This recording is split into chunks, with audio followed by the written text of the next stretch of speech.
It's very simple. What it takes to have sound currency is checks and balances. Without checks and balances, you're never going to have sound currency. And the system, the people at the top ruling it, do not want sound currency because they know these same things I'm explaining to you, that it would solve all of our solvable problems. Okay? Because instead of your money being worth less tomorrow because of inflation, the debasement of your currency, your money is actually going to be worth more because we are producing more than we're consuming. This is all according to laws of supply and demand. They're immutable, like the laws of the universe. This is why I know as a matter of fact that if you did have checks and balances, you would attain sound currency. So, what am I talking about by checks and balances? You've got to have some method to hold accountable the market manipulators, the price fixers, okay? And the cost of labor is the very best way that I have ever come across. It's better than being backed by precious metals because labor is the single most important resource, asset any nation could ever have. And Adam Smith, the famous author of The Wealth of Nations, would attest to this fact. And logically speaking, anybody with a little imagination can figure out that nothing gets done without labor. The gold doesn't come out of the mine, the silver doesn't come out of the mine, the houses don't get built, the trucks don't get driven, the food in the grocery store doesn't get taken care of, the food doesn't get picked at the farms. Nothing gets done without labor. Nothing, absolutely nothing. Simple labor, common, often uneducated labor, could shut the system down tomorrow, okay? So we have to understand that what I'm saying is a very reasonable idea. So every year you recalculate your cost of living based on the cost price index or the market basket of goods. And you say, well, food hasn't gone up, so we're not going to raise wages because of food. It stayed the same. Water costs haven't gone up. We're not going to raise wages due to water. Gasoline prices have gone up a little bit, so we've got to include that in the calculation. Fuel prices, energy prices for heating and cooling. But housing, you say, well, wait a minute here. Housing prices have gone way up. Is there a shortage of housing? How is this justified? We need to look into it and hold people's feet to the fire. Because business interests, working with the Chamber of Commerce, who's a quasi-proxy agent for the government, you understand how all this works, folks? As long as you're benefiting from it, you're inclined to just go along with the system and say, hey, it's just capitalism, just shut up, okay? What do you want? You communist? You socialist? I say, hell no. I'm a free market, supply and demand economist. Okay, that's what I believe in. I know for a fact, I don't need anybody to tell me I'm right or tell me I'm wrong because I know the facts. I've studied it, I've researched it with keen interest in getting to the bottom of what's bugging me. And what's bugging me is all the problems that don't just persist, but they increase. My whole life, 55 years, 5.5 decades, I've had to witness this stuff from as far back as I can remember. The assassination of JFK when I was 4 or 5 years old. Okay? I've watched this whole thing unwind. Okay, a guy that understood sound currency was the answer. This is the best gift you could have given the American people.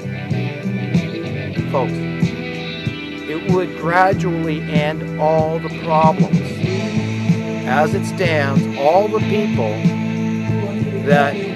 whose job security depends on the problem persisting or increasing, preferably to have more job security, don't want this stuff to happen. But if they had sound currency and they were prosperous as well, ideally, like I said, from birth, but if we could just work to that end, to where we've got prosperity not for some, but for everybody, it would disempower all these evil, wicked people that are at the top who want to depopulate the earth. They like war. They like famine. They like death. Okay, they believe the earth is overpopulated. Whether they really believe it or whether they just want to keep the goodies for themselves. The things like the oil and the land and other things, whatever it is. Too many people buying up gold. We're driving up the price of gold. So if they like a lot of gold, then they don't like that. Less people, less demand on the gold. So, they make supply and demand work where they want it to work. Okay, it's worked very well in the VCR industry, so entertainment. So you can dumb yourself down. Television has gotten cheaper. And so they can program you better with the programming on TV. But supply and demand, free market economy works very well in some areas. But as far as essential human needs, it hasn't worked crap. Okay? Now, I'm going to try to list some of the things that would gradually end, some of the problems that would be ended eventually with sound currency. Let's start with the really big ones, like war. Okay? Now, most of these wars, you'll find out, start because people are dissatisfied. They don't want to be subjugated. They don't want to be oppressed. Okay? In the Middle East, simple things like the cost of certain foods going way up was enough to provoke riots and overturn governments. This is what it's really all about. The Shias and Sunnis fighting with each other. Look, if they're all well off, they're far less inclined to get into stupid little disputes. The same with Christians and Catholics in Ireland. They've had that problem, goes back probably thousands of years. But you understand, it's going to eventually end war. It's going to be pretty hard to convince a guy to go out and kill and face the possibility of being killed or maimed in war, okay, if he doesn't care about money, okay? That's what's going to happen. You're going to end up with a 100% voluntary-based reality. So the only jobs being done out there are being done out of the goodness of people's hearts because there's an innate instinctive desire to want to be useful and helpful, okay? So the system doesn't break down. I would point to all the charities out there that have no problem mustering enough volunteers to do the work. There's enough people that can afford it even now with the, being forced under this monetary-based reality that we're all under.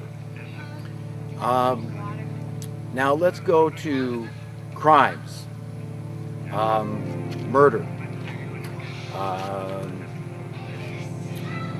How about the fact that most criminals that would dare to rob a bank as an armed robber, now how many of them are going to be interested in robbing a bank when they've got no use for the money? Do you understand? There'd be no sense. It'd be stupid. I could say, take all the other crimes out there, people's houses getting broken into, cars getting broken into, embezzlement, extortion, all these people that are in jail at a cost of some $50,000 a year in California per inmate.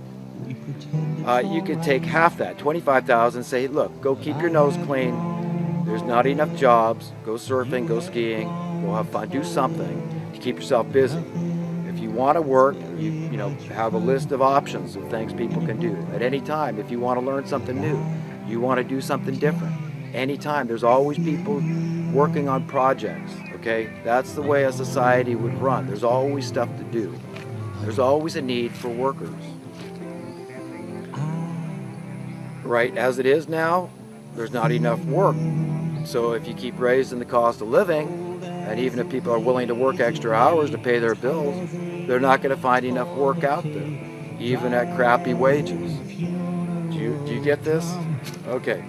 So not only do I cut the cost of prisons in half, but what I would do is I would give you a kinder, gentler, safer society. Do you get how that would work? It's really very simple. If people are financially secure, they've got no need to commit those type of crimes that are related to financial insecurity. So first we've taken care of war and most of the crime. Now let's think of the more nuanced problems we have, like prostitution. How many women out there would sell their bodies for money. When they were born rich, they're all princesses and queens. They could care less. They're not going to do it. Drugs. All the money being made off drugs. Who's going to do it? When you know you've got deadly poison, you're dealing with a drug like cocaine and heroin, these things kill people. The pharmaceuticals kill more people than anything else. How much money is being made in the pharmaceutical market?